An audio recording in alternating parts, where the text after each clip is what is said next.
আমাদের এই রোড শোতে অংশগ্রহণ করেছেন এবং যে উৎসাহ উদ্দীপনার সাক্ষী আজকে বহরমপুর শহর থাকলো, এটা পরিষ্কার যে বহরমপুর থেকে তৃণমূলের জেতা শুধু এবার সময়ের অপেক্ষা। আমি মুর্শিদাবাদের মানুষকে নত মস্তকে সকলকে প্রণাম জানাই। বেলডাঙ্গায় কিছু অশান্তির ঘটনার খবর আমি পাই, এর ইন্ধন দিচ্ছে বিজেপির বাবুরা, আর একটা নতুন গদ্দার তৈরি হয়েছে এই মাটিতে সে। আমি যদি আজকে এখানে না আসতাম তাহলে সেই গদ্দারদের অক্সিজেন দেওয়া হতো।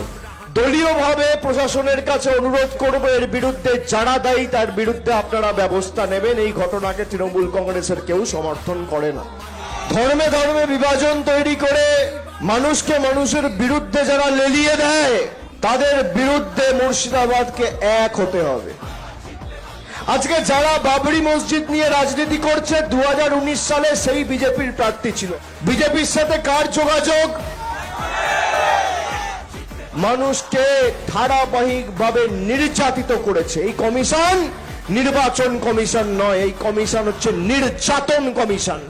যারা হিন্দু মুসলমানের বিষাক্ত রাজনীতি করছেন, বিজেপির যে নেতারা মুর্শিদাবাদকে ব্যঙ্গ বিদ্রুপ করে, মুর্শিদাবাদ মালদার মানুষকে বাংলাদেশি বলে আখ্যায়িত করে, কিন্তু এটাই বাংলার জেদ।